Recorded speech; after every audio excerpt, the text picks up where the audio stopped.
श्रुत पंचमी की आज हम सब ने पूजा करी।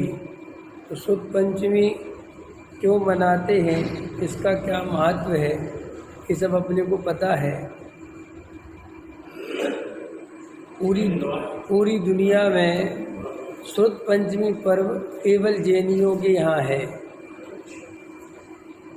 जैनियों ने इस बात का बहुत ध्यान रखा कि जब हमारे ज्ञानियों के काल बीतते बीतते क्षयोत्सम ज्ञान जब सामान्य मनुष्यों के कमज़ोर होते गए, दिन पर दिन क्षयोत्सम बिल्कुल कम होता गया, तो फिर आचार्य धरसेन को ऐसा विकल्प आया कि जो मुझे अभी ज्ञान है, ये ज्ञान अगर लिपिबद्ध नहीं हुआ तो ये आगे मेरे साथ ही चला जाएगा और आगे तक की पीढ़ियों पर ये ज्ञान पहुंच नहीं पाएगा। तो ये महाकरुणा के सागर धरसेन आचार्य, धन्य है वो विकल्प, उनके भाव आ गया, समझ में आया। और धन्य है वे पुष्पदंत और भूतबली के ऐसे योग्य शिष्य, उनके वो मिल गए। और फिर ये सठखंडागम ग्रंथ के रूप में जिनवाणी का प्रथम श्रुतस्कंद लिखा गया, कसाय पाहुड़ और सठखंडागम। और वहाँ से जिनवाणी की परंपरा चली, जिनवाणी लिपिबद्ध हुई। और उसके बाद आचार्य कुंद देव का अवतरण हुआ और उनने अध्यात्म के परमागम ग्रंथ लिखे, जिन्हें अपन परमागम कहते हैं, समय सार, प्रवचन सार आदि। उनमें भगवान आत्मा की बात बहुत गहराई से समझाई, जो जीवों के डायरेक्ट आत्म कल्याण में निमित्त है, उसे द्वितीय श्रुतस्कंद कहते हैं। और वहाँ से ये जिनवाणी की परंपरा चली। तो जिस दिन ये ग्रंथ लिपिबद्ध हुए थे, सठखंडागम, तभी उसी दिन के आज वो दिन है। आज के दिन वो ग्रंथ पूरे हुए और उसने अपन को श्रुत पंचमी के रूप में अपन ने मनाना चालू किया। क्योंकि अभी तक तो श्रुत जो है, जो द्वासांग वाणी थी, जिनवाणी थी, वो सबके ज्ञान में रहती थी। और पहले के जो जीव थे, महावीर के समय से लेके और उसके बाद और तो उसके पहले तक, वे ऐसे जीव थे कि जिन्हें एक बार कोई बात बता दी तो उन्हें हमेशा के लिए याद रहती थी। कोई श्लोक बता दिया, कोई गाथा, कुछ भी बताया, सब याद, डोंट डिस्टर्ब। उनको चाहे वे कितने कुछ रहे, भूलते नहीं थे। तो लिखने की जरूरत नहीं थी। अब जब लिखने की जरूरत नहीं थी तो वे स्वाध्याय आदि भी क्या करते, शास्त्रों का, क्योंकि उनके अंदर ही स्वाध्याय था, अंदर ही जिनवाणी थी। उन्हें अपने जैसा कुछ याद थोड़ी करना पड़ता था, इसलिए वो स्वाध्याय वगैरह की कोई परंपरा करने कोई मतलब नहीं था। तीर्थंकर तो महाज्ञानी होते हैं, वे तो सब कुछ होते हैं, लेकिन आम पब्लिक भी इतनी इंटेलिजेंट होती है कि उसे जो बताओ उसे सब याद रहेगा, लिखने की कोई जरूरत नहीं। समझ में आया कि नहीं आया? क्षयोत्सम ज्ञान बहुत होता है। और ये अपन अभी भी देखो ना, क्षयोत्सम ज्ञान जो अपने पिताजी का है, फिर उनके पिताजी का है, वो अपना नहीं है। अब घटता जा रहा है ना, दिन पे दिन घटता जा रहा है, ठीक होता जा रहा है। पहले के लोगों को सब कुछ याद रहता था।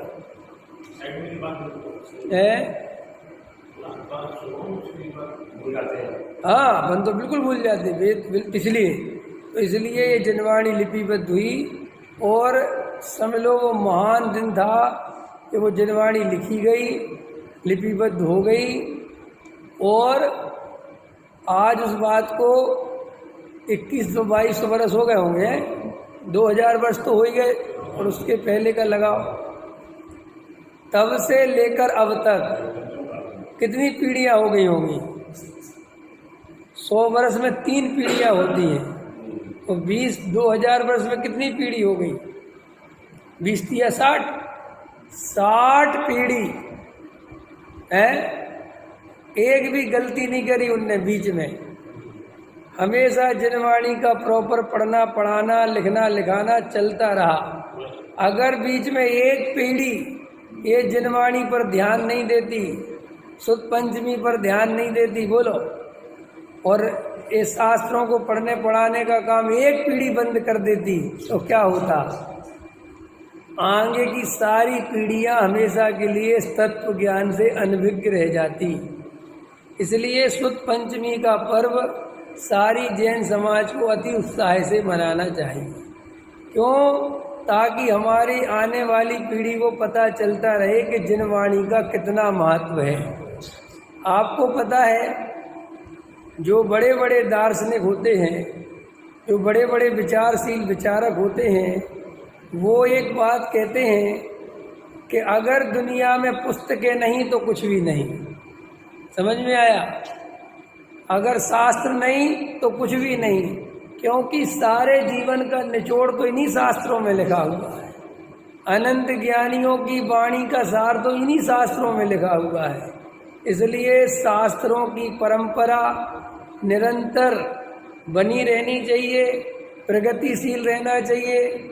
अगर कोई शास्त्र बहुत दिन से छपा नहीं है और उसकी कृतियां मिलना बंद हो गई हैं, तो समाज का कर्तव्य है कि उस एडिशनल को उठाएं और उसको दोबारा पुनः प्रकाशित करें। ये नहीं सोचना कि पढ़ने वाले हैं कि नहीं, ये बात सोचने की नहीं है। जिनकी भवितव्यता होगी, जिनकी होनहार भली होगी, वे पढ़ लेंगे। अगर पुरानी पीढ़ियों ने ये सोच लिया होता तो क्या होता? समझ में आया? और आज ये कहते हैं कि सब मोबाइल में आ गया, तो मोबाइल बहुत नासवान है। मोबाइल की कोई कीमत इसलिए नहीं है कि आज आपका मोबाइल है और अब भी चोरी हो जाए, टूट जाए, सब खत्म, बात खत्म हो गई 1 सेकंड में। लेकिन शास्त्र अगर अपन छपा के रखेंगे तो 10-20 खराब भी हो गए, पानी से गल भी गए, तो भी बचे रहेंगे और उनको सुखाया जा सकता है, देखा जा सकता है। इसलिए आज जो टेक्नोलॉजी है, इसका इस्तेमाल करना चाहिए हमें। इसके इस्तेमाल में कोई बुराई नहीं है, लेकिन इसके चक्कर में शास्त्र पढ़ना पढ़ाना छोड़ देना और छपना छोड़ देना। अब आजकल वो विद्वान भी लैपटॉप वगैरह लेके बैठे रहते हैं, है ना, ग्रंथ लेके नहीं बैठते। ये परंपरा ठीक नहीं है। क्यों? क्योंकि इससे हमारी पीढ़ियों को शास्त्र हाथ में लेके पढ़ने की आदत छूट जाएगी और वो हर चीज़ मोबाइल लैपटॉप में देखने लगेंगे। और अभी तो सारे मनोवैज्ञानिकों ने ये सिद्ध कर दिया है, एक मत, उसमें किसी के 2 मत नहीं है, एक मत ये सिद्ध कर दिया है कि मोबाइल में या लैपटॉप में कोई पुस्तक पढ़ना और साक्षात हाथ में लेके पुस्तक पढ़ना, इन दोनों में जमीन आसमान का अंतर है। हाथ में लेके पढ़ी गई पुस्तक ज़्यादा प्रभाव छोड़ती है, ज़्यादा देर तक याद रहती है। और वही पुस्तक, वही शास्त्र अगर उसमें से पढ़ा जाए, मोबाइल लैपटॉप आजकल ये पीडीएफ आ गए हैं, तो वो प्रभाव अंदर जाता नहीं है। इसलिए अपने को अपने घर में, सबके घरों में जितने भी जैनी भाई हैं, ये आज शुद्ध पंचमी पर्व का महान अवसर है, इसलिए बोल रहा हूँ। वो जैनी का घर कहलाने लायक नहीं है जिसके घर में कम से कम 20-30 शास्त्र नहीं हो। क्या कहा मैंने? 20-30 शास्त्र हर जैनी के घर में होने ही चाहिए। 5 परमागम होने चाहिए, हर अनियोग के 1-2 ग्रंथ होने चाहिए। अब ये मत कहो कि पढ़े कि नहीं पढ़े, लेकिन ग्रंथ चाहिए, परंपरा रहनी चाहिए। तुम नहीं पढ़ते, हो सकता है तुम्हारे बेटे का भाग्य जगे और एक दिन पढ़े, कैसा वो फेंक देगा, वो चिंता तुम्हारी करने का विषय नहीं है। अगर ये बात हमारी पीछे की पीढ़ी ने सोची होती कि कौन पढ़ेगा, तो फिर क्या होता। अगर एक समय सार ग्रंथ कुंद देव को मिल गया, पूज्य गुरुदेव श्री को मिल गया, सेठ दामोदर दास ने लाके कहीं से दे दिया, तो क्या हो गया उससे? क्या से क्या हो गया बोलो भाई साहब। पूज्य गुरुदेव श्री का समय सार मिलना, पूज्य गुरुदेव श्री को समय सार मिलना, मोक्ष मार्ग का खुलना है पंचम काल में, जो बंद हो गया था। क्या कह रहा हूँ? पूज्य गुरुदेव श्री को समय सार मिलना ये पंचम काल में मोक्ष मार्ग खुलने जैसा है न, बिल्कुल जीवों को कुछ भी खबर नहीं थी। तो अगर वो ग्रंथ नहीं होता, समझ में आया, और वो सेठ जी को देने का भाव आया तो बात बन गई ना। तो गुरुदेव श्री ने तो फिर कितने ग्रंथ छपवाए, कितनी जनवाणी छपवाई, यहाँ तक कि पंच परमागम मंदिर ही बना दिया। परमागम मंदिर है कि नहीं? परमागम मंदिर माने सारी दीवारों पर 5 परमागम उकेड़ दिए। समझ में आया? कोई भी आए तो देखे कि देखो ये था जैनियों का इतिहास, क्योंकि प्रतिमाएं से वो इतिहास, वो तथ्य नहीं मिलते। जो तथ्य अगर वो शिलालेख मिल जाए उससे मिलता है कि ये था। तो ये जिनवाणी पढ़ना, पढ़ाना, छपवाना समाज को बिल्कुल भी नहीं छोड़ना चाहिए। हाँ, ये अलग बात है कि अति भी नहीं करना। समझ में आया कि नहीं आया? लेकिन वो कृतियाँ होनी चाहिए। समझ में आया? अब आप तो अपन इतने उत्तम काल में जी रहे हैं, पहले धवला, जय धवला, सठखंडागम देखने नहीं मिलते थे। अब तो बढ़िया समाज ने बढ़िया छपवा दिए, नए एडिशन आ गए, बहुत बढ़िया काम है। तो फिर ये आप क्यों बोल रहे? इसलिए बोल रहे कि आगे की पीढ़ी सावधान रहे। हम तो सावधान हैं, लेकिन ये प्रवचन आगे की पीढ़ी के तुम भी भैया जिनवाणी नहीं छोड़ना। और अगर हमने जिनवाणी छोड़ी, उसी दिन से हमारा नरक चालू है, याद रखना। जो स्वाध्याय नहीं करते, समझ लेना उनका जीवन मुर्दे के समान है।